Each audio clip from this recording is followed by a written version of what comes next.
Peace Ballin' back with another video. Michael Porter Jr. needs to stay away from every podcast right now. I mean, this guy's going on a run. He's hitting every podcast show and he's letting his opinions be known. I mean, he's voicing every single opinion that he shouldn't right now. And it's all become public. It's all over X. You can see all of his clips of where he's just saying a lot of things that, quite frankly, I don't believe he should be saying. I mean, he's sitting up here, he's talking about gambling, talking about his own brother who's currently serving a prison sentence right now and got kicked out of the NBA and banned for gambling. He opens up about that, opens up about having addiction to women, things like that. And he says something about Andrew Tate, and we're going to get into these clips, guys. He's been saying some wild stuff. So let's just get right into this.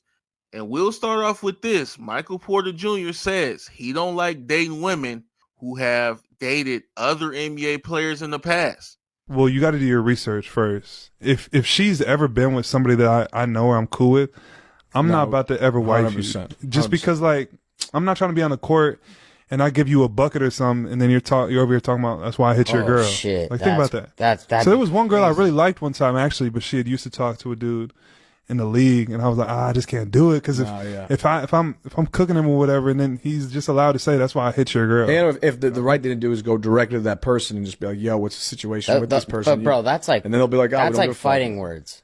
That's why I hit your girl in the middle of the game, bro. That's wild, bro. That's gonna be this guy's sitting up here making $38 million a year, and he's sitting up here worried about trash talk, worried that some other NBA player then hit his girl. Well, news flash. That's what's going on currently. All these NBA dudes is passing around the same girls, just like the rap game is passing around the same girls as well. We know this. I don't get why he's holding such a hard standard for this. Now, I understand if you're trying to have a wife, then yeah, you know what I'm saying? You probably don't want other NBA players to have already had that. I mean, I get that. But, it's pretty typical to pass around these NBA groupies. But something he said after that, and this is where I think he gets himself into a little bit of trouble, because everybody knows when you bring up the name Andrew Tate, you can't have that name around the same sentence as women, because that just don't mix. It's like oil and water. That shit don't mix.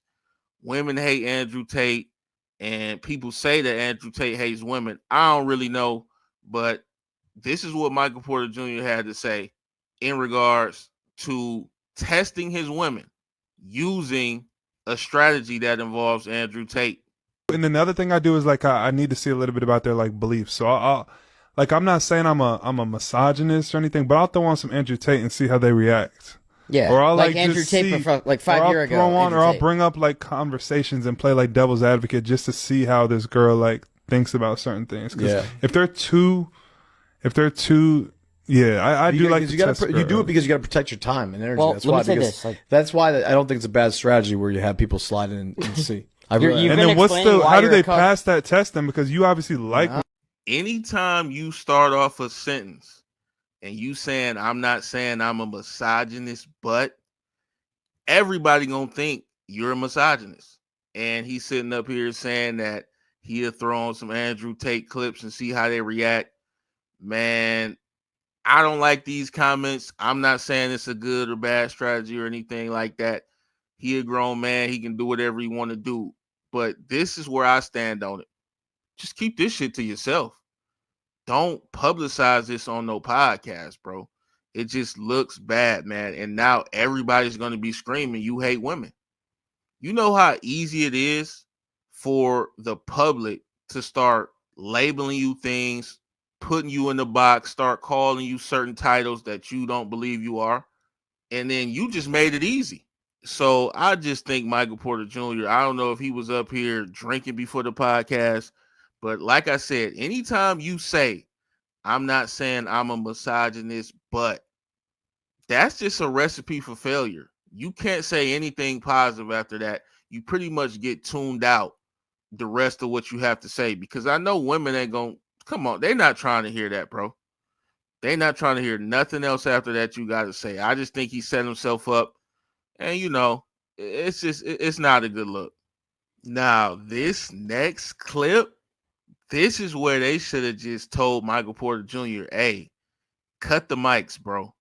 You need to stop talking right now. This is where he took it too far, in my opinion. He's jeopardizing a lot. I think he's going to bring about an investigation on himself. You're already too close to the gambling situation with your brother serving prison time. And now you get on a podcast breaking down basically how NBA player and his homeboys would put together plays to try to scam Vegas and ruin the integrity of the NBA. This is asinine that he would come out and say these kind of statements. I'm just going to play the clip, bro. Think about it. There you go. You get mad at these dudes that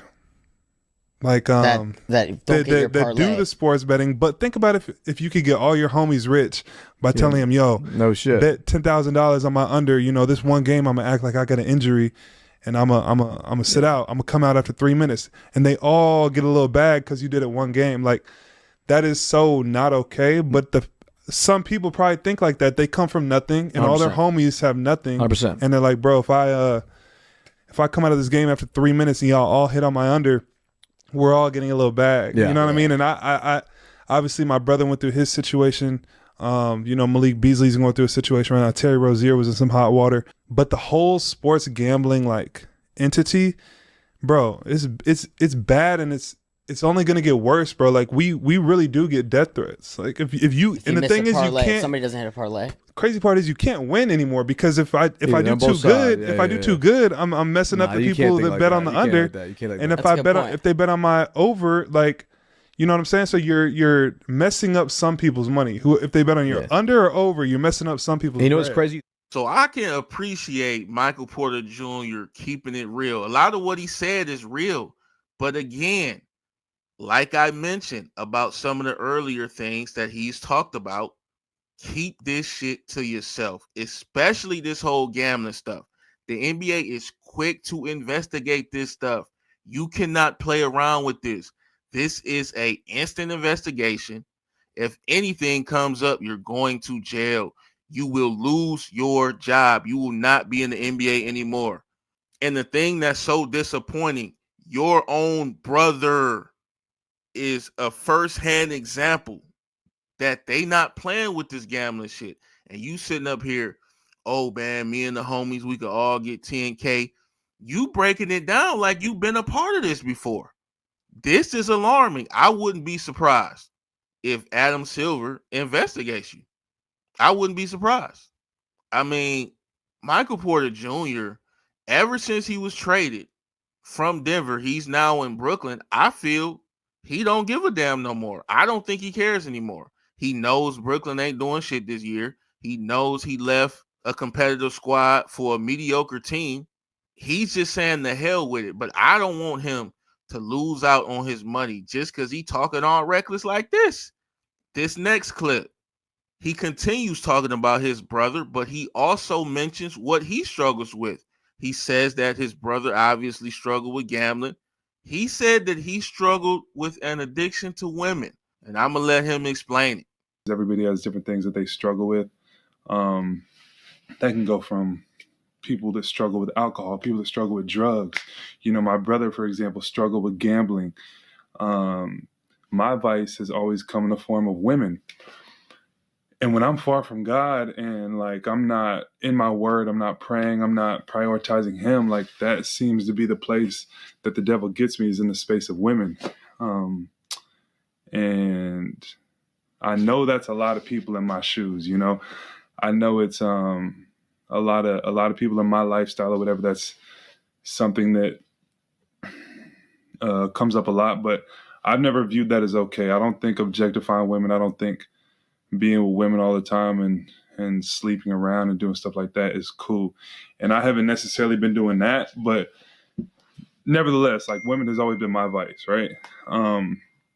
I got two younger brothers that are married. I got two older sisters that are married. I'm the only one that's not married, and I feel like God kind of gives you what you're prepared to handle. And so far in my life, like a good woman, like I don't think I'm ready to handle that because I'm all over the place. Sometimes I'm good and sometimes I'm not. You know what I mean? And I feel like this cycle of being good with God and bad with God has poured over into me not being able to really lock in and be living the Christian walk in that area of my life. My brother, Tate, he never seemed to struggle with that vice. You know, I never struggled with the gambling addiction. I never struggled with that vice. God gave me a lot of money because maybe he figured I could handle it and not, you know, lose myself in that area. And maybe Tate, he wasn't blessed with tons of money because he struggled with that area of the idolization of money. You know, I have not been blessed with a wife because maybe I am not prepared to handle that because of my struggles. So I wanted to get that off my chest, first of all. Hey, Michael Porter Jr., man, shut your ass up, bro. Shut your ass up. You about to get investigated. And stop throwing your damn brother under the bus. We already know what he did. You know what he did. He know what he did. Everybody do. Stop bringing up that man gambling and struggling with gambling. We know this. And then I just didn't like how you tried to bring up God, talking about you don't think objectifying women is cool. And when you in that mode, that's not of God. And that's where you struggle at, bro. In the earlier clip, you just said you playing Andrew Tate around him to try to play devil's advocate. Now you love women.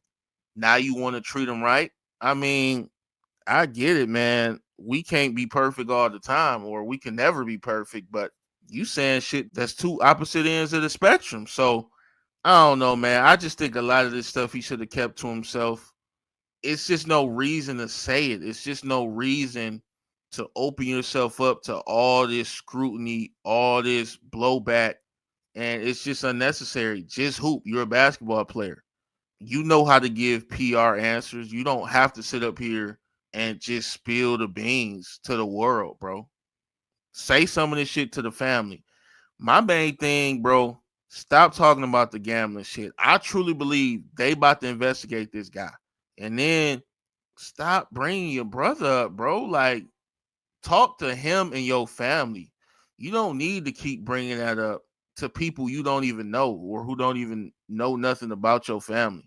I just didn't approve of that. And then when you bring up the whole women aspect of it, bro, just do your thing and get right behind the scenes. It's no need to be saying you struggling with women and you ain't really treating them good and stuff like that. Like, what good comes out of that? You being honest? I mean, no one asked you to spill all of that. So I don't know, man. I just, like I said, my whole theory on this, he's in Brooklyn. He understands they're not going anywhere. He understands he probably won't win another championship again. The guy's about to make what, 38 million next season. So he's going to be paid to just basically just hoop. He's not really going to be asked to basically will his team to wins. He's basically going to be, hey, go out there, put up your numbers, do the best you can. And if you lose, we probably happy with that because we trying to tank anyway. So that's what he's going into, coming from the situation like Denver, in which they had Jokic, one of the best players in the league, and they were always trying to win games to try to compete for a chip. So final thoughts on this. He just needs to shut the hell up. I mean, unless he's trying to just be funny and go viral and be some kind of social media person, a lot of this just was unnecessary. The people, the fans, we get a good kick out of it because we get to laugh and we get to be like, damn, this dude is a fool. But for him personally, he's not benefiting at all. At least I don't see it. But if you guys do, y'all let me know. So make sure you guys hit that like, subscribe to the channel, and let me know your thoughts on this, man. What do you guys think about Michael Porter Jr. going on these podcasts and spilling everything? I mean, he's telling everything. I hate to do a crime next to him. I already know I'm going to jail. But y'all let me know what y'all think. Like, subscribe.